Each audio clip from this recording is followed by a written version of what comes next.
بسم اللہ الرحمن الرحیم۔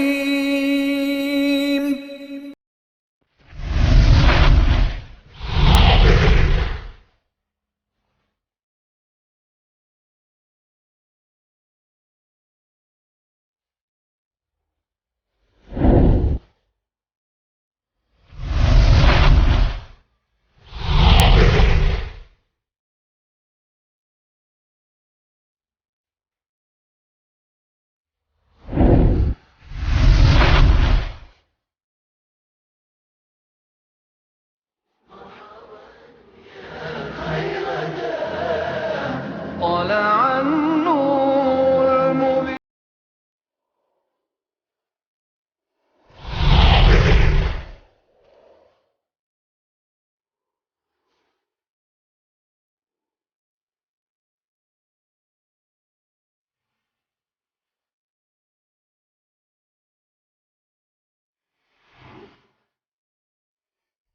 يا أيها المدثر قم فأنذر وربك فكبر وثيابك فطهر والرجز فاهجر ولا تمنن تستكثر ولربك فاصبر فإذا نقر في الناقور فذلك يومئذ يوم عسير على الكافرين غير يسير.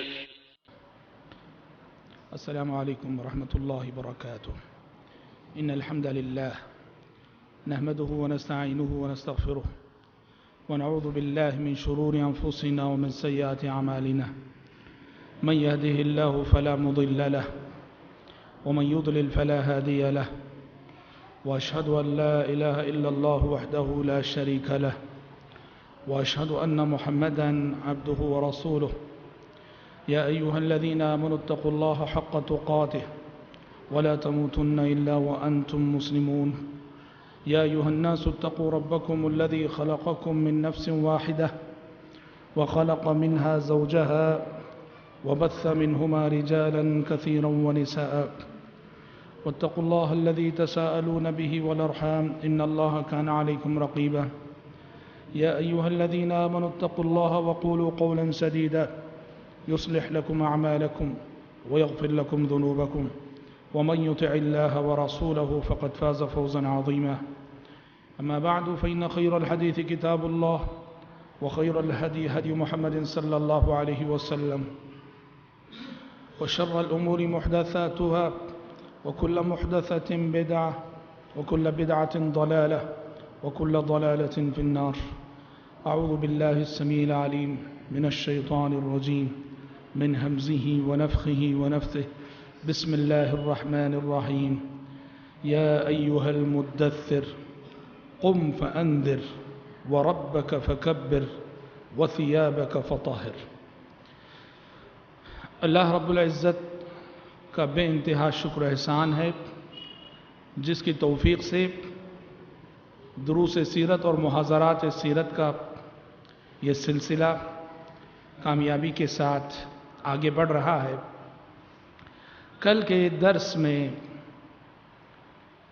ہم نے یہ سنا تھا کہ نبی کریم صلی اللہ علیہ وسلم کے سر پر نبوت کا تاج کب رکھا گیا، کیسے رکھا گیا، اور بتایا گیا تھا کہ آپ صلی اللہ علیہ وسلم کو نبی بنائے جانے کے بعد سب سے پہلے آپ کو آپ کے مشن سے واقف کرایا گیا تھا سورہ مدثر میں کہ آپ کا مشن کیا ہے. قم فانذر، اللہ کے بندوں کو اللہ سے جوڑنا، نافرمانوں کو جہنم کے انجام سے ڈرانا، آنے والی قیامت سے آگاہ کرنا، یہ آپ صلی اللہ علیہ وسلم کا مشن تھا. اور پھر بتایا گیا کہ اس مشن کے لیے جو تیاری اور جو تربیت آپ صلی اللہ علیہ وسلم کی گئی وہ 3 بنیادی باتیں تھیں جس کی تعلیم سورہ مزمل میں دی گئی. ایک ہے تہجد، اور دوسری چیز ہے تلاوت قرآن مجید، اور تیسری چیز ہے اللہ تعالیٰ کا ذکر. کسی بھی داعی، کسی بھی مبلغ کے لیے یہ انتہائی ضروری ہے جو دعوت و تبلیغ کے میدان میں کچھ کرنا چاہتا ہو کہ وہ ان 3 عبادات کا خاص اہتمام کرے. حضرات آج کے درس میں آگے کا سلسلہ یعنی نبی کریم صلی اللہ علیہ وسلم کی دعوتی زندگی. آپ نے اپنی دعوت کا آغاز کیسے کیا؟ آپ نے تبلیغ کا آغاز کیسے کیا؟ بنیادی طور پر نبی کریم صلی اللہ علیہ وسلم کی دعوتی زندگی کو دو حصوں میں تقسیم کیا جاتا ہے. ایک تو مکی زندگی اور دوسری مدنی زندگی. مکی زندگی تقریباً 13 سال اور مدنی زندگی تقریباً 10 سال، مکمل 10 سال. اور جو مکی زندگی ہے، مکی زندگی کو بھی 3 حصوں میں تقسیم کیا جاتا ہے. یعنی آپ کی زندگی کے وہ 13 سال جو نبی بننے کے بعد مکے میں گزرے، اس کو بنیادی طور پر اس کی 3 تقسیمیں کی جاتی ہیں. آپ صلی اللہ علیہ وسلم کی مکی زندگی کی سب سے پہلی قسم سری دعوت. سری دعوت یعنی خفیتاً، چھپ کر، اعلان سے بچتے ہوئے، تشہیر سے بچتے ہوئے. اور یہ تقریباً 3 سال آپ صلی اللہ علیہ وسلم نے اس طرح دعوت کی. پھر دعوت کا دوسرا مرحلہ آیا مکے میں، جس کو جہری دعوت کہا جاتا ہے. 3 سال خفیہ طور پر کرنے کے بعد آپ کو حکم دیا گیا کہ اب علل اعلان کیجئے، بالکل اوپن ہو کر کیجئے. یہ دوسرا مرحلہ جو نبوت کے 3 سال سے شروع ہو کر تقریباً 10 نبوت تک جاری رہا. اور مکے میں تیسرا مرحلہ کہ اسلام کی دعوت مکے سے نکل کر سن 10 نبوت تک وہ مکے ہی میں رہی، مکے کے اندر رہی. لیکن سن 10 نبوت کے بعد اسلام کی یہ دعوت مکے سے باہر جانے لگی. وہ طائف گئی، وہ فلاں جگہ گئی، فلاں جگہ گئی. تو یہ بنیادی طور پر 3 قسمیں ہیں دعوت کی، جس سے پتہ چلتا ہے کہ دعوت و تبلیغ میں تدریج کا بہت خیال رکھنا. تدریج کا مطلب کیا ہے؟ اسٹپ بائی اسٹپ جانا، اسٹپ بائی اسٹپ آگے بڑھنا. ایک ساتھ پوری طرح سے آپ اپنے آخری ہدف کو، آخری ٹارگٹ کو روز اول ہی پہنچنا چاہیں، یہ نہیں ہو سکتا ہے. دعوت و تبلیغ میں تدریج چاہیے، اسٹپ بائی اسٹپ آگے بڑھنا چاہیے، مرحلہ وار آگے بڑھنا چاہیے. جن حالات میں ہم جی رہے ہیں، جس ماحول میں ہم جی رہے ہیں، ان حالات کو سامنے رکھتے ہوئے دور اندیشی سے فیصلہ کرنا چاہیے کہ ہم کو دعوت کا کام کیسے کرنا ہے، کیا حکمت عملی اپنانی ہے اور کیا تدبیر کرنی ہے. آئیے سب سے پہلا مرحلہ، جیسے ہم نے کہا کہ سری دعوت. ابتدائی 3 سال آپ صلی اللہ علیہ وسلم کو یہ حکم تھا کہ آپ چھپ کر کام کریں، اعلان نہ کریں، تشہیر نہ کریں، بازاروں میں کھڑے ہو کے آپ دعوت نہ دیں، صفا کی پہاڑی پہ کھڑے ہو کے لوگوں کو اللہ کی طرف نہ بلائیں. ابتدائی 3 سال یہ حکم تھا کہ آپ چھپ کر کام کریں، خفیہ طور پہ کام کریں. چنانچہ ان 3 سالوں میں آپ صلی اللہ علیہ وسلم زیادہ تر انفرادی ملاقاتوں پہ توجہ دیتے تھے. ہر شخص سے الگ الگ ملنا، الگ الگ مل کے بات کرنا، اسلام کا پیغام پہنچانا. اور خصوصاً اس مرحلے میں پیارے نبی صلی اللہ علیہ وسلم نے آپ کے اپنے جو قریبی لوگ تھے، قریبی رشتہ دار تھے، دوست و احباب تھے، جن سے امید تھی کہ وہ بات کو مانیں گے، ان پر زیادہ توجہ دی آپ صلی اللہ علیہ وسلم نے. اور یوں کہیے کہ ان 3 سالوں کی اس مدت میں نبی کریم صلی اللہ علیہ وسلم نے ایک ایسی ٹیم تیار کر لی کہ جب آپ کی دعوت سری مرحلے سے نکل کر جہری مرحلے میں داخل ہوئی تو جو ٹیم آپ نے اس سری مرحلے میں تیار کی تھی، جہری مرحلے میں آنے والے حالات کا مقابلہ اسی ٹیم نے کیا تھا. حضرات، ایک بہت بڑا سبق مجھے اور آپ کو اس سے لینا ہے. دعوت کا آغاز اللہ تعالیٰ نے حکم دیا 3 سال آپ چھپ کر کام کریں، اعلان نہ کریں، تشہیر نہ کریں. کیا معلوم ہوتا ہے اس سے؟ اس سے معلوم ہوتا ہے کہ دعوت و تبلیغ میں جوش سے زیادہ ہوش کی ضرورت ہوتی ہے. جوش سے زیادہ ہوش کی ضرورت ہوتی ہے. اپنی دعوت کو خطرات سے بچانا چاہیے. دعوت میں حکمت عملی بہت ضروری ہوتی ہے. حکمت کی روشنی میں قدم. دیکھو اللہ کے لیے کیا مشکل تھا، اللہ کے لیے کیا مشکل تھا کہ اللہ تعالیٰ ہمارے پیغمبر سے کہتا اے محمد روز اول سے اعلان کرو، برملا کہو. دیکھتے ہیں یہ کفار کیا کر سکتے ہیں. اللہ کے لیے کوئی مشکل نہیں تھا.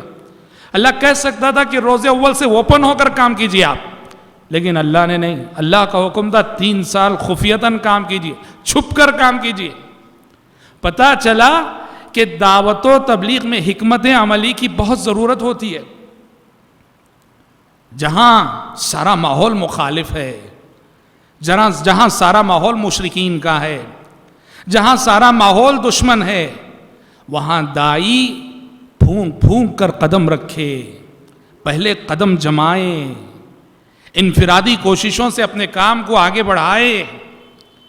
یہ بہت بڑا سبق نبی کریم صلی اللہ علیہ وسلم کی زندگی سے ہمیں ملتا ہے. اور اس سے یہ بھی معلوم ہوتا ہے کہ دعوت و تبلیغ کے میدان میں خصوصاً تشہیر سے بچنا چاہیے. تشہیر مطلب کچھ بھی ہوا فوراً اناؤنس کر دیا آپ نے، کچھ بھی ہوا فوراً آپ نے جو ہے اعلان کر دی. تشہیر سے دعوت کو نقصان پہنچتا ہے. کیسے نقصان پہنچتا ہے؟ دیکھو 1980 کی بات ہے تقریباً. ہندوستان میں اندرا گاندھی کا دور تھا. اندرا گاندھی کے زمانے میں تمل ناڈو کی ایک بستی تھی میناکشی پورم. تمل ناڈو کی یہ ساری کی ساری بستی مسلمان ہو گئی، سارا گاؤں مسلمان ہو گیا. الحمدللہ کچھ دعات اور مبلغین نے محنت کی، کوشش کی، سارا گاؤں مسلمان ہو گیا. میناکشی پورم انہوں نے اپنے گاؤں کا نام بھی بدل دیا. پہلے وہ میناکشی پورم تھا، اب وہ رحمت آباد ہو گیا.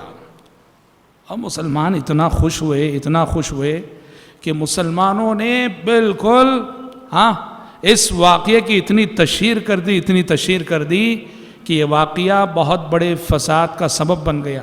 اور نہ صرف یہ کہ ہمارے ملک انڈیا میں بلکہ پورے عالمی میڈیا میں یہ واقعہ آ گیا. اور فرقہ پرست طاقتیں، RSS اور فرقہ پرستی کی ذہنیت رکھنے والے لوگ سب وہاں آ گئے اور انہوں نے کافی کوشش کی کہ ان لوگوں کو کسی طرح سے دوبارہ مرتد کیا جائے. کافی ان کو ورغلایا گیا، کافی رشوت پیش کی گئی. لیکن اللہ کا شکر ہے وہ سمجھ کر اسلام میں آئے تھے، سمجھ کر انہوں نے اسلام قبول کیا تھا. وہ واپس تو کفر میں نہیں گئے، لیکن ہوا یہ کہ یہاں غیر مسلمین بیدار ہو گئے، ہوشیار ہو گئے، اور انہوں نے یہاں مسلمانوں کے سامنے رکاوٹیں کھڑی کرنی شروع کر دیں. اور یہ بات شروع ہو گئی کہ ہندوستان میں تبدیلی مذہب کی جو اجازت ہے، انڈین لا میں یہ جو پرمیشن ملتا ہے، ہر شخص اپنی پسند کے مطابق جو مذہب چاہے اختیار کر سکتا ہے. اس کو قانون کو روکنا چاہیے، اس قانون کو بدلنا چاہیے، ورنہ سارے ہندو مسلمان ہو جائیں گے اور یہ ملک مسلم ملک ہو جائے گا. کافی ہنگامہ ہوا. تشہیر سے نقصان پہنچتا ہے، تشہیر سے بچنا چاہیے. عام طور پہ ہوتا ہے محلے میں، اور یہ واقعہ کئی جگہ ہوا ایسا. کیا واقعہ؟ کوئی غیر مسلم ہمارے محلے کا ماشاءاللہ مسلمان ہو گیا، اس نے رمضان کے روزے رکھنے شروع کر دیے، اس نے کلمہ پڑھ لیا.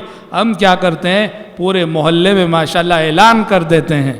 اس اعلان کا نقصان ہاں ایک وقت آتا ہے، ایک مرحلہ آتا ہے کہ اس مرحلے میں پہنچ کے آپ اعلان کرو، لیکن پہلے اپنے محلے کے حالات کو پڑھو، اس کے گھریلو حالات کو پڑھو. ایک نو مسلم جب اسلام قبول کرتا ہے، عام طور پر جو ریورٹس ہوتے ہیں، نو مسلم ہوتے ہیں، ان کے سامنے حالات اس بات کا تقاضا کرتے ہیں کہ وہ شروع میں چند مہینوں کے لیے، چند سالوں کے لیے اپنے اسلام کو گھر والوں سے چھپائے رکھتے ہیں. اور اسلام اس بات کی انہیں پرمیشن بھی دیتا ہے. سورہ مومن پڑھیے، سورہ مومن میں اللہ تعالیٰ نے موسیٰ علیہ السلام کا واقعہ ذکر کرتے ہوئے ایک رجل مومن کا ذکر کیا ہے. ایک رجل مومن، فرعون کا درباری، جو فرعون کے دربار میں رہتا تھا. موسیٰ علیہ السلام کی بات دل میں اتر گئی، توحید اس کے دل میں داخل ہو گیا، عقیدہ توحید، مسلمان ہو گیا.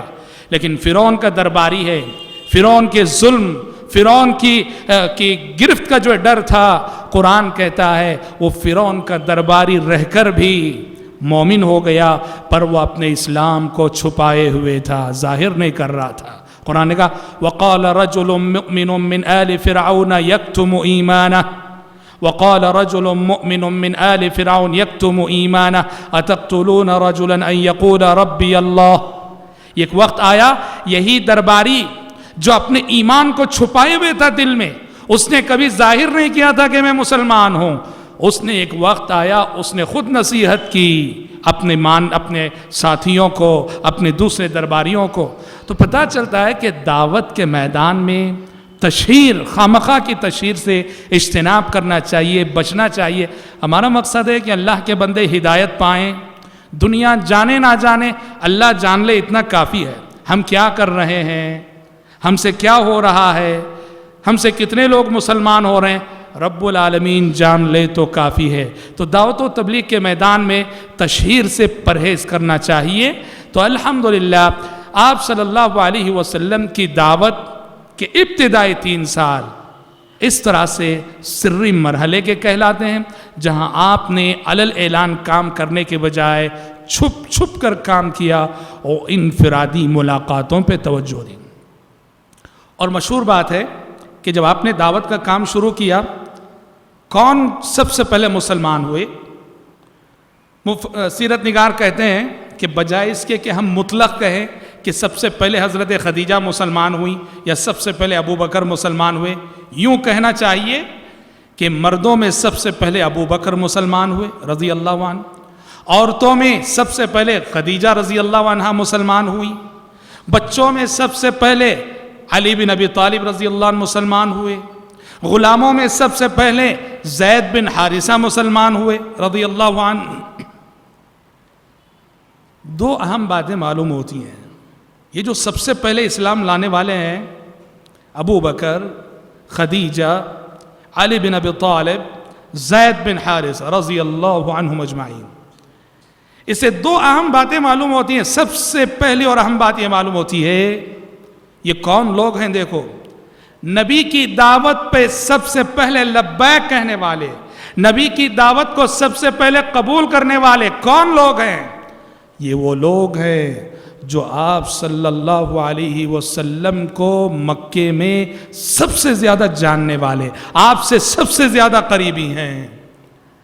ابو بکر آپ کے بچپن کے دوست ہیں، خدیجہ آپ کی اپنی بیوی ہیں، علی بن ابی طالب آپ کی اپنی پرورش اور تربیت میں ہیں، زید بن حارثہ آپ کے اپنے غلام ہیں۔ نبی پہ سب سے پہلے ایمان لانے والے وہ لوگ تھے جو مکے کے سماج اور مکے کی سوسائٹی میں محمد صلی اللہ علیہ وسلم کو سب سے زیادہ جاننے والے تھے۔ اس سے کیا معلوم ہوتا ہے؟ اس سے ہمارے نبی کے کیریکٹر کی عظمت معلوم ہوتی ہے، ہمارے نبی کے اخلاق کی بلندی معلوم ہوتی ہے۔ وہ کیا ہے؟ جیسا کہ کہا جاتا ہے کہ کوئی بھی شخص اپنوں میں ہیرو نہیں ہوا کرتا، کوئی بھی شخص اپنوں میں ہیرو نہیں ہوا کرتا۔ پیر صاحب کی بڑی عزت ہوگی ماشاءاللہ، گاؤں میں، گاؤں سے باہر پیر صاحب کی بڑی عزت ہے، مریدوں کا تانتا بندھا ہوا ہے، لوگ پلکیں بچھا رہے ہیں، لیکن پیر صاحب کیا ہیں؟ پیر صاحب کی بیوی سے جا کر پوچھو، ہاں، پیر صاحب کے گھر والوں سے پوچھو۔ آدمی کے اپنے لوگ اس کی ایسی کمزوریوں سے واقف ہوتے ہیں، آدمی کی بیوی اس کی ایسی ویکنس سے واقف ہوتی جو دنیا والے نہیں جانتے۔ اسی لیے کوئی بھی شخص اپنوں میں ہیرو نہیں بنوا کرتا، کیونکہ اپنے اس کی کمزوریوں کو جانتے ہیں، اس کی ذاتی زندگی کا جو ویکنس رہتے ہیں اس کو جانتے ہیں، اس لیے اپنوں میں کوئی ہیرو نہیں ہوا کرتا۔ نبی کریم صلی اللہ علیہ وسلم پر ایمان لانے والے اور آپ کو سب سے پہلے نبی تسلیم کرنے والے یہ وہ لوگ ہیں جو آپ کے اپنے ہیں، جو آپ سے سب سے زیادہ قریبی ہیں۔ تو آپ صلی اللہ علیہ وسلم کے اخلاق، آپ کے کردار اور آپ کے کیریکٹر کی عظمت معلوم ہوتی ہے کہ آپ ایسے تھے کہ جو آپ سے جتنا زیادہ قریب تھا وہ آپ سے اتنا ہی زیادہ متاثر تھا۔ عام طور پہ ہوتا کیا ہے؟ دور رہتے ہیں کسی سے، دور رہ کر دیکھتے ہیں، دور رہ کر سنتے ہیں، ان سے عقیدت ہو جاتی ہے، محبت ہو جاتی ہے۔ جب اس سے قریب ہو جاؤ وہ محبت کم ہونے لگتی ہے، کیونکہ قریب ہونے پر اس کی زندگی کی کچھ ایسی کوتاہیاں ہمیں نظر آتی ہیں جو دور رہ کر ہمارے علم میں نہیں آئی۔ تو دور رہ کر جتنا ہم نے چاہا تھا قریب ہونے کے بعد وہ محبت کم ہوتی جاتی ہے. لیکن محمد عربی صلی اللہ علیہ وسلم کے اخلاق، آپ کے کردار اور آپ کے کیریکٹر کا معجزہ تھا کہ جو آپ سے جتنا نزدیک تھا، قریب تھا، وہ آپ کے اخلاق سے اسی قدر متاثر تھا. اسی لیے سب سے پہلے آپ کو نبی ماننے والے اور آپ کی نبوت کو تسلیم کرنے والے یہ وہ لوگ تھے جو مکے میں سب سے زیادہ آپ کو جاننے والے تھے. اور حضرات، دوسری اور اہم بات جو یہ سب سے پہلے ایمان لانے والوں کو دیکھنے سے معلوم ہوتی ہے وہ یہ ہے کہ دعوت و تبلیغ کرتے ہوئے، انسانوں کی رہنمائی کرتے ہوئے، بگڑے انسانوں کی اصلاح کرتے ہوئے ایک داعی اور مبلغ کو چاہیے کہ وہ سبھی لوگوں کو اہمیت دے. عام طور پہ ہوتا کیا ہے، بعض داعیوں، بعض دعات سے غلطی ہوتی ہے کہ وہ چاہتے ہیں کہ صرف جو ایجوکیٹڈ طبقہ اسی میں کام کریں. کوئی ہے جو کہتا ہے نہیں، ہم کو برہمنوں میں کام کرنا چاہیے. یہ SC/ST کے ہندو تو وہ نچلے ذات کے ہیں، ہم کو برہمنوں میں کام کرنا چاہیے. یہ اونچے ذہن کے لوگ ہیں، یہ اونچے لوگ ہیں، یہ اگر مسلمان ہو گئے تو بڑا فائدہ. دوسرے، ہمیں اس بات سے انکار نہیں کہ آپ ایجوکیٹڈ طبقے میں کام کیجئے الحمدللہ، آپ برہمنوں میں کام کیجئے الحمدللہ، لیکن آپ غریبوں کو نظر انداز نہ کیجئے. آپ SC/ST کے ہندوؤں کو نظر انداز نہ کیجئے. آپ کمزور طبقات کو نظر انداز نہ کیجئے. دعوت و تبلیغ میں سب کو اہمیت دینی چاہیے. دیکھو، آپ صلی اللہ علیہ وسلم پہ ایمان لانے والے کون ہیں؟ اس میں غلام بھی ہیں، اس میں آزاد بھی ہیں، اس میں مرد بھی ہیں، اس میں عورتیں بھی ہیں، اس میں بڑے بھی ہیں اور اس میں بچے بھی ہیں. سبھی طبقات. روز اول سے پیارے نبی نے سب کو ٹارگٹ کیا. آپ پر ایمان لانے والوں میں بچے بھی ہیں، بڑے بھی ہیں، مرد بھی ہیں، عورتیں بھی ہیں، آزاد بھی ہیں، غلام بھی ہیں. تو لہٰذا دعات اور مبلغین کو چاہیے کسی کو ہمارا مقصد کیا ہے؟ ہمارا مقصد جہنم کی طرف بڑھتی ہوئی انسانیت کو جہنم کی آگ سے بچانے کی کوشش کرنا. یہ ہمارا مقصد ہے، یہ ہمارا مشن ہے. وہ برہمن ہو، وہ SC/ST کا ہندو ہو، وہ یہودی ہو، وہ کرسچن ہو، وہ کوئی بدعتی ہو، وہ کوئی خرافی ہو، وہ امیر ہو، وہ غریب ہو، سب برابر ہیں. ہمارا مقصد ہے دعوت کا کام کر کے اللہ کے بندوں کو سیدھی راہ پر کی طرف بلانا، جنت کے راستے کی طرف بلانا اور جہنم کی آگ سے بچانا.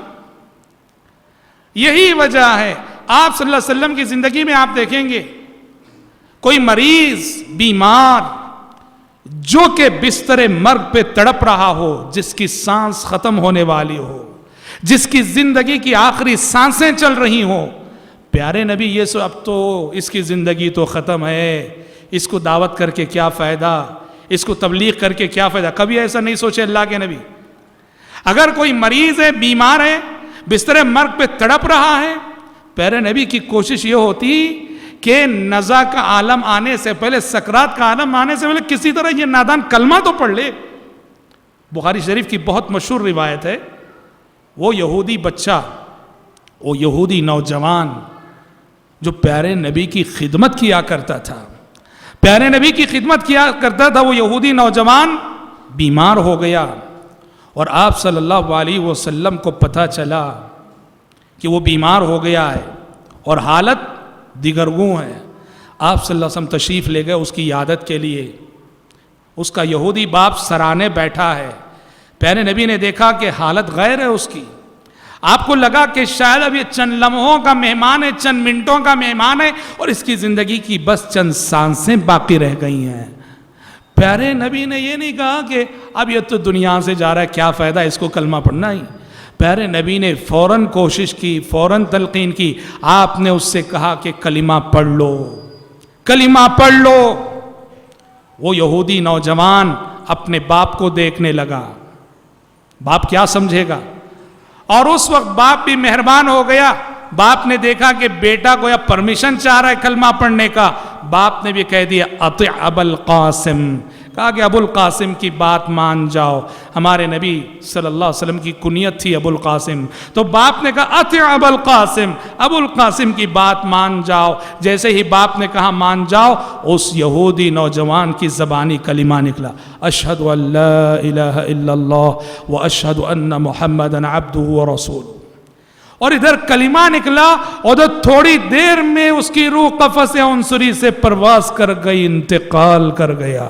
پیارے نبی کو اس بات کا رنج نہ ہوا, غم نہ ہوا, دکھ نہ ہوا کہ آپ کا ایک خدمت گزار دنیا سے چلا گیا. آپ کو اس بات کی خوشی ہوئی کہ مرنے سے پہلے کلمہ پڑھ کے جہنم کی آگ سے بچ گیا. آپ وہاں سے یہ کہتے ہوئے نکلے, الحمدللہ الذی انقذہ بی من النار. تمام تعریفیں اس اللہ کے لیے ہیں جس نے میرے ذریعے سے اس شخص کو نارے جہنم سے بچا لیا. دیکھیے بڑی بات ہے. کسی شخص کو حقیر نہ جانو, جب تک آخری سانس باقی ہے محنت کرو, کوشش کرو. کسی کو اس کی غربت کی وجہ سے, کسی کو اس کے عذر کی وجہ سے, کبھی کسی کو حقیر نہ سمجھو. سارے بندے اللہ کے بندے ہیں, سارے انسان اللہ کے بندے ہیں. شیطان نے انہیں گمراہ کر رکھا ہے. ہر ایک کو اہمیت دو دعوت میں. سوچو وہ مشہور واقعہ جب پیارے نبی صلی اللہ علیہ وسلم رؤسائے قریش سے مخاطب تھے. مکے میں قریش کے بڑے بڑے سرداروں سے بات کر رہے تھے آپ صلی اللہ علیہ وسلم, اسلام کی تبلیغ کر رہے تھے. اتنے میں عبداللہ بن ام مکتوم آ گئے. عبداللہ بن ام مکتوم کون ہے؟ عبداللہ بن ام مکتوم ایک نابینا صحابی ہیں, اندھے صحابی ہیں. پیارے نبی قریش کے بڑے بڑے سرداروں اور کافروں سے بات کر رہے ہیں, انہیں سمجھا رہے ہیں. عبداللہ بن ام مکتوم آ گئے اور پیارے نبی سے کچھ پوچھنے لگے. وہ پیارے نبی سے کچھ سننا چاہ رہے, پوچھنے لگے. اور ادھر پیارے نبی صلی اللہ علیہ وسلم چونکہ وہ مکے کے سرداروں سے کافروں سے بات کر رہے تھے, آپ نے ذرا سی بے توجہی کا مظاہرہ کر دیا. آپ عبداللہ بن ام مکتوم کی جانب متوجہ نہ ہوئے. آپ نے عبداللہ بن ام مکتوم کو اہمیت نہ دی. عبداللہ بن ام مکتوم وہ پوچھ رہے ہیں اور پیارے نبی رؤسائے قریش ہی سے مخاطب ہیں. آسمان سے فوراً وحی آ گئی, آسمان سے فوراً وحی آ گئی. عبس وتولى ان جاءه الاعمى وما يدريك لعله يزكى او يذكر فتنفعه الذكرى اما من استغنى فانت له تصدى وما عليك الا يزكى واما من جاءك يسعى وهو يخشى فانت عنه تلهى. کہا کہ پیغمبر ایک نابینا آپ کے پاس آ گیا جو سننا چاہ رہا تھا, آپ کی بات ماننا چاہ رہا تھا. آپ نے اس سے بے توجہی برتی اور آپ کے چہرے پہ جو ہے آپ کے چہرے کے تیور بدل گئے, جبکہ آپ ان لوگوں کے پیچھے پڑے ہوئے ہیں جو کہ آپ کی بات کو سننا نہیں چاہ رہے, ماننا نہیں چاہ رہے. اللہ اکبر. دیکھو آسمان سے وحی آ گئی کہ ایک اندھا ہے, وہ آپ اسلام کی بات سننا چاہ رہا ہے. اللہ اور اس کے رسول کی بات حقیر نہ سمجھو, اس اندھے کو بھی اللہ کا پیغام فوراً پہنچاؤ. پیارے نبی صلی اللہ علیہ وسلم اللہ اکبر باقی زندگی میں آپ نے عبداللہ بن ام مکتوم کا اتنا لحاظ رکھا, اتنا لحاظ رکھا. مدینے سے جب باہر جانا ہوتا جہاد کے لیے, کسی اور مقصد کے لیے, بارہا ایسا ہوا کہ آپ نے مسجد نبوی میں اپنے مصلی پر امامت کے لیے عبداللہ بن ام مکتوم کو کھڑا کیا. پتہ چلا دعوت دیتے ہوئے کسی کو حقیر نہ سمجھو, کسی کو حقیر نہ سمجھو, نہ کسی مریض کو, نہ کسی بیمار کو, نہ کسی پیشنٹ کو, نہ کسی غریب کو, نہ کسی فقیر کو. ہمارا مقصد ہے اللہ کے بندوں کو تبلیغ کر کے ان کو نارے جہنم سے بچانے کی کوشش کرنا اور اس تبلیغ کے ذریعے سے اللہ کے پاس اجر و ثواب پانا. حضرات یہ 3 سال سری دعوت کے رہے آپ صلی اللہ علیہ وسلم کے, جس میں آپ صلی اللہ علیہ وسلم نے خفیتاً کام کیا, چھپ چھپ کر کام کیا اور انفرادی ملاقاتوں پر توجہ دی. جب 3 سال مکمل ہوئے تو آپ کی دعوت سری مرحلے سے نکل کر جہری مرحلے میں داخل ہوئی. یعنی آپ کو یہ حکم دیا گیا اللہ کی جانب سے کہ اب آپ پوری طرح سے اوپن ہو کر کام کر سکتے ہیں, اب آپ اعلان کر سکتے ہیں, اب آپ تشہیر کر سکتے ہیں, اب آپ پہاڑوں پہ کھڑے ہو کے اعلان کر سکتے ہیں، اب آپ بازاروں میں گھوم پھر کے کام کر سکتے ہیں۔ یہ کب؟ جب سری مرحلے میں پوری ایک ٹیم تیار ہو گئی، سری مرحلے میں پوری ایک اچھی خاصی ٹیم آپ نے تیار کر لی۔ ابو بکر جیسے ہی مسلمان ہوئے تھے، ابو بکر صدیق رضی اللہ عنہ داعی بن گئے، اور اسی سری مرحلے 3 سالوں کے اندر ابو بکر صدیق کے ذریعے بڑے بڑے لوگ اسلام میں آ گئے۔ عثمان بن عفان رضی اللہ عنہ ابو بکر کے ذریعے مسلمان ہوئے، عبد الرحمن بن عوف رضی اللہ عنہ ابو بکر کے ذریعے مسلمان ہوئے، سعد بن ابی وقاص رضی اللہ عنہ ابو بکر کے ذریعے مسلمان ہوئے، طلحہ بن عبید اللہ رضی اللہ عنہ ابو بکر کے ذریعے مسلمان ہوئے۔ اور یہ وہ نام ہے کہ جنہیں سابقین اولین کہا جاتا ہے اور جنہیں عشرہ مبشرہ بالجنہ کہا جاتا ہے۔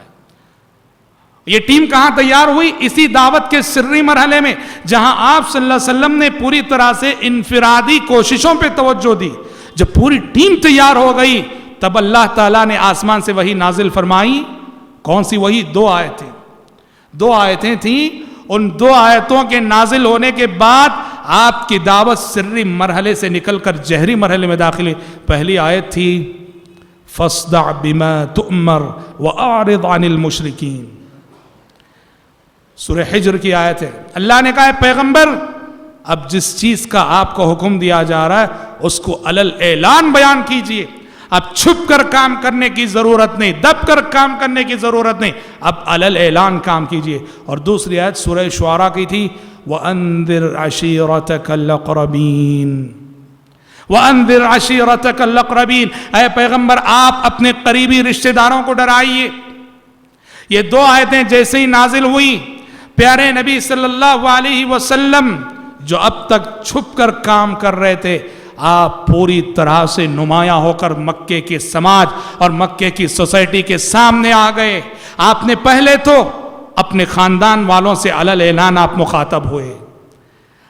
آپ بنو ہاشم کے تھے، بنو ہاشم اور قریش کی بہت ساری شاخیں تھیں، آپ نے سب کو مخاطب ہو کے کہا یا بنی عبد مناف انقذوا انفسکم من النار فانی لا اغنی عنکم من اللہ شیئا ویا بنی عبد المطلب انقذوا انفسکم من النار فانی لا اغنی عنکم من اللہ شیئا۔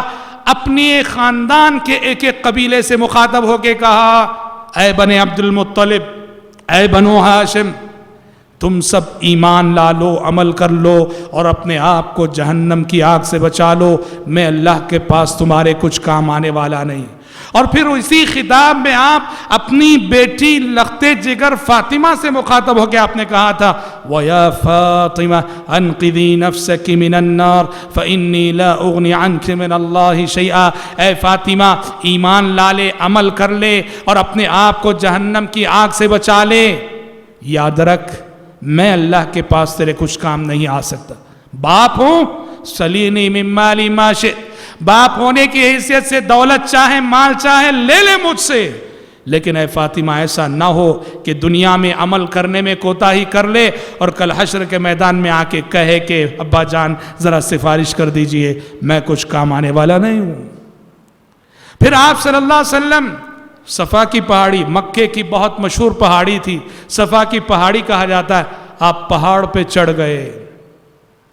پہاڑ پہ چڑھ کر آپ صلی اللہ علیہ وسلم نے ایک آواز دی، ایک ندا دی۔ آپ کی آواز کو سن کر سارا مکہ امڑ آیا۔ آپ سب پہاڑ کی چوٹی پہ کھڑے ہیں اور سارا مکہ آپ کے سامنے کھڑا ہے۔ آپ نے لوگوں سے کہا لوگوں بتاؤ تم نے مجھے 40 سال سے جان رکھا ہے، بتاؤ کہ تم نے مجھے سچا پایا ہے کہ جھوٹا؟ سارے لوگوں نے ایک زبان ہو کے جواب دیا کہ اے محمد زندگی میں کبھی آپ کی زبانی کوئی جھوٹی بات ہم نے نہیں سنی ہے، آپ صادق ہیں، آپ امین ہیں، آپ سچے ہیں۔ پیارے نبی نے کہا جب مجھے صادق امین اور سچا مانتے ہو تو سن لو، اگر میں یہ کہوں تو کیا تم یقین کرو گے کہ دیکھو میں پہاڑ کی چوٹی پہ کھڑا ہوں، تم پہاڑ کے دامن میں کھڑے ہو، پہاڑ کی چوٹی پہ کھڑے ہونے کی وجہ سے میں پہاڑ کے اس طرف بھی دیکھ رہا ہوں اور اس طرف بھی دیکھ رہا ہوں، اور تم پہاڑ کے نیچے کھڑے ہو، تم صرف ایک سائڈ دیکھ رہے ہو۔ کہا کہ ہاں بالکل۔ کہا اگر میں یہ کہوں کہ پہاڑ کی اس جانب سے ایک فوج آ رہی ہے جو تم پر حملہ کرنا چاہتی ہے تو کیا تم مجھے سچا جانو گے؟ سارے مکے نے کہا کہ بالکل، ہم نے کبھی جھوٹ نہیں اگر آپ کہتے ہیں کہ پہاڑ کے اس کنارے سے کوئی فوج آ رہی ہے جو ہم پہ حملہ کرنے والی ہے، کوئی خطرہ آ رہا ہے جو ہم پہ حملہ ہونے والا ہے، ہم ضرور آپ کی بات کو مانیں گے۔ پیارے نبی نے کہا، پہلے ایک مثال دی تھی، آپ نے سمجھا، کہا کہ تب تو لوگوں سن لو، میری ایک آنکھ اگر دنیا کو دیکھ رہی ہے تو میری ایک آنکھ آخرت کو دیکھ رہی ہے۔ تم صرف دنیا کو دیکھ رہے ہو، میں نبی ہونے کی وجہ سے ایسے مقام پہ کھڑا ہوں جہاں میرے علم میں دنیا بھی ہے اور میرے علم میں آخرت بھی ہے۔ دنیا میری آنکھوں کے سامنے ہے اور آخرت میرے یقین کے سامنے ہے۔ میں یقین کی آنکھوں سے آخرت کو آتے دیکھ رہا ہوں، میں یقین کی آنکھوں سے جنت و جہنم کو دیکھ رہا ہوں، اور تم ایک طرف کھڑے ہو، ایک طرف دیکھ رہے ہو، صرف تمہارے سامنے دنیا ہے۔ لہٰذا اے لوگو، ایمان لا لو، ایمان لا لو، قولوا لا الہ الا اللہ، لا الہ الا اللہ کہہ دو، تفلحوا، کامیاب ہو جاؤ گے، تملک العرب والعجم۔ لا الہ الا اللہ کا یہ کلمہ یہ نہیں کہ صرف تمہیں آخرت میں کامیابی دلائے گا، آخرت میں جنت تو ملے گی ہی، دنیا میں بھی اس کلمے کے ذریعے سے اللہ تمہیں حکومت و خلافت عطا کرے گا، عرب و عجم کے مالک بن جاؤ گے۔ یہ کہنا تھا کہ سارا مجمع منتشر ہو گیا، سارا مجمع منتشر ہو گیا، اور مجمع کا سب سے پہلا ریاکشن خود آپ کے اپنے سگے چچا ابو طالب کی جانب سے آیا۔ اس نے کہا تبن لک الہذا جمعتنا، تبن لک الہذا جمعتنا، کہا کہ محمد غارت ہو اس کے لیے تو نے جمع کیا ہے، ہم اپنے بتوں کو چھوڑ دیں، ہم اپنے خداؤں کو چھوڑ دیں، غارت ہو تو؟ اسی وقت آسمان سے وحی نازل ہو گئی، تبت یدا ابی لہب وتب ما اغنى عنه ماله وما كسب سيصلى نارا ذات لهب وامرأته حمالة الحطب في جيدها حبل من مسد۔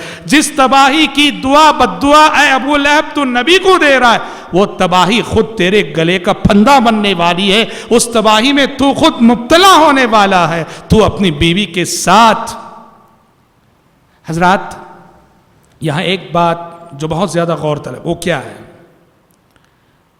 کیا سبب تھا، کیا ریزن تھا کہ پیارے نبی کو جب یہ کہا گیا کہ آپ علل اعلان کام کیجئے، آپ پہاڑی پہ کیوں چڑھے؟ پہاڑ پہ کیوں کھڑے ہوئے؟ آپ صفا کی پہاڑی پہ چڑھے ہو کہ آپ کیوں مخاطب ہوئے؟ یہ سیکھنے کی بات ہے۔ اور وہ یہ ریزن یہ تھا پہاڑی پہ چڑھے ہونے کا کہ پہاڑ اس دور کا اسٹیج سمجھا جاتا تھا، پہاڑ اس دور کا اسٹیج مانا جاتا تھا، کیونکہ عربوں کی روایت تھی، عربوں کی عادت تھی کہ اگر کوئی بھی شخص اپنی بستی پر کوئی خطرہ آتے دیکھتا، دشمن کو حملہ کرتے ہوئے دیکھتا، تو وہ قریب کی کسی پہاڑی پہ کھڑا ہو جاتا، اپنے کپڑے نکال لیتا، برہنہ ہو جاتا، کپڑے نکال کر کپڑا ہلا کر اعلان کرتا، پکارتا، اور بستی والے سمجھ جاتے کہ کوئی اجتماعی خطرہ آنے والا ہے، کوئی اجتماعی خطرہ آنے والا ہے جس سے یہ شخص ڈرا رہا ہے، آگاہ کر رہا ہے۔ یہ عربوں کا کلچر تھا، اور عرب پہاڑ کو ایک اسٹیج کے طور پر استعمال کرتے تھے۔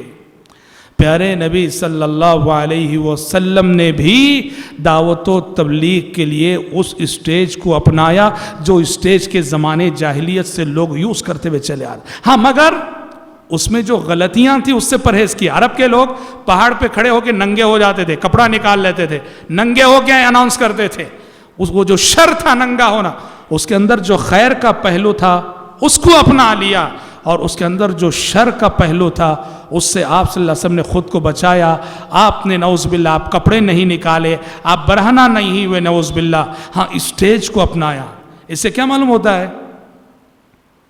اس سے معلوم ہوتا ہے کہ ہر دور اور ہر زمانے کے لیے اس دعوت و تبلیغ کے لیے ضروری ہے کہ ہر دور کا جو اسٹیج ہوتا ہے اس اسٹیج کو اپنانا چاہیے۔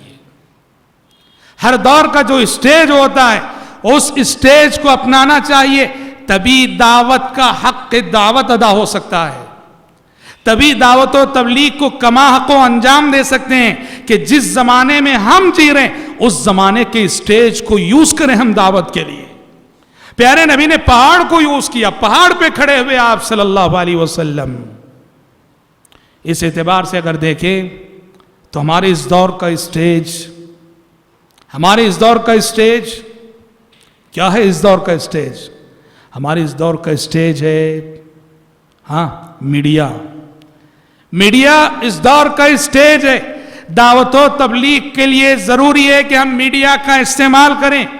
اس وقت دنیا کا سارا میڈیا یہودیوں کے قبضے میں ہے اور یہودیوں نے میڈیا کے ذریعے سے ساری دنیا کو اپنے کنٹرول میں کر رکھا ہے. اور صورتحال ایسی ہے کہ میڈیا جو دکھاتا ہے دنیا وہ دیکھ رہی ہے, میڈیا جو سناتا ہے دنیا وہ سن رہی ہے, میڈیا جو منوانا چاہتا ہے دنیا وہ مان کے چل رہی ہے. امت کا وہ طبقہ جو اعلیٰ طبقہ ہے, حکمران طبقہ ہے, جن کے ہاتھ میں وسائل ہے, امکانات ہیں, ان کے لیے ضروری ہے کہ وہ اس دور کے اسٹیج کو یوز کریں.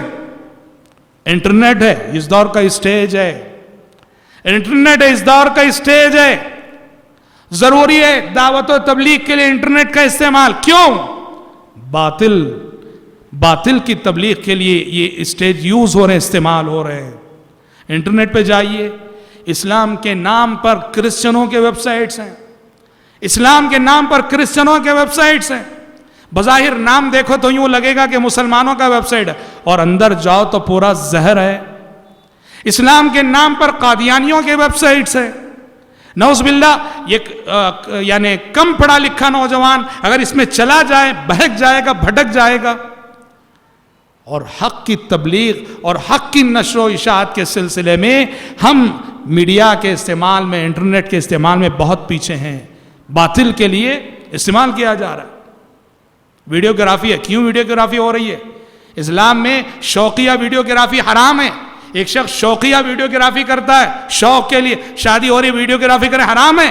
لیکن ویڈیوگرافی دعوت و تبلیغ کی مجلسوں میں اہل علم نے کیوں اجازت دی؟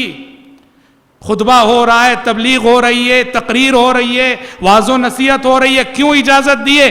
اس لیے کہ یہ اس دور کا اسٹیج ہے. اس دور کا اسٹیج ہے کہ اگر آپ کا کوئی پروگرام کسی ٹی وی چینل پہ آتا ہے, ایک ساتھ ہزاروں نہیں لاکھوں کی تعداد میں دنیا دیکھے گی, اور بعض چینل ایسے کروڑوں کی تعداد میں دنیا دیکھے گی. ہمارے پڑوسی ملک کا چینل ہے, ہمارے پڑوسی ملک کا کیو ٹی وی. آپ جانتے ہیں کہ ورلڈ لیول پہ اس چینل نے کتنا فساد مچایا اور کتنے لوگوں کے عقیدے اس نے خراب کیے. نعوذ باللہ, کم علم لوگ, بے علم لوگ اس چینل میں جو غلط پروگرام آتے ہیں جس سے بد عقیدگی پھیلتی ہے, کتنے لوگوں کے عقیدے خراب ہوئے. اگر ہم حق کے لیے ان چینلوں کو یوز نہ کریں تو کہنا یہ ہے کہ اگر پیارے نبی نے پہاڑ کو اس لیے یوز کیا کہ پہاڑ اس دور کا اسٹیج تھا, تو آج حق کی تبلیغ کے لیے, حق کی نشر و اشاعت کے لیے ان اسٹیجوں کو یوز کرنا ضروری ہو گیا. وہ جو چینلز ہیں, ٹیلی ویژنز ہیں, یا پھر ایک انٹرنیٹ ہے, جی میڈیا ہے, دعوت و تبلیغ کے لیے, حق کی نشر و اشاعت کے لیے حضرات بے انتہا ضروری ہے کہ دعات اور مبلغین, حکمران طبقہ جو ہے ان وسائل اور امکانات کو بروئے کار لائے اللہ کے پیغام کو اللہ کے بندوں تک پہنچانے کے لیے. اور جیسے ہی آپ صلی اللہ علیہ وسلم کی دعوت جہری مرحلے میں داخل ہوئی, آپ نے اوپن ہو کر کام کرنا شروع کیا, علل اعلان کام کرنا شروع کیا. یوں کہیے کہ یہاں سے امتحانات کا ایک سلسلہ شروع ہو گیا, یہاں سے امتحانات کا ایک سلسلہ شروع ہو گیا, آزمائشوں کا ایک سلسلہ شروع ہوا. مشرکین مکہ نے آپ کی دعوت کے آگے رکاوٹ بننے کے لیے کیا کیا منصوبے کیے, کیا کیا پلاننگ کی, اور کیسے کیسے مسلمانوں کو ستایا, اور نتیجے میں مسلمانوں کو کیا عملی اقدامات کرنے پڑے. یہ سب ہم انشاءاللہ اپنے آنے والے کل کے درس میں سنیں گے. ہم سنیں گے کہ صحابہ نے کیسی قربانیاں دیں, صحابہ نے کیسی قربانیاں دیں, مردوں نے, عورتوں نے، بچوں نے، غلاموں نے اسلام کے لیے کیسی قربانیاں دیں، یہ ساری باتیں ہم اپنے آنے والے درس میں کل سنیں گے۔ آج اسی پر اکتفا کرتے ہوئے اللہ تعالیٰ سے دعا کرتے ہیں کہ رب العالمین ہم سب کو، آپ سب کو سیرت رسول کی تعلیمات کو اپنی عملی زندگی میں نافذ کرنے کی توفیق عطا فرمائے۔ آمین۔ وآخر دعوانا الحمد للہ رب العالمین۔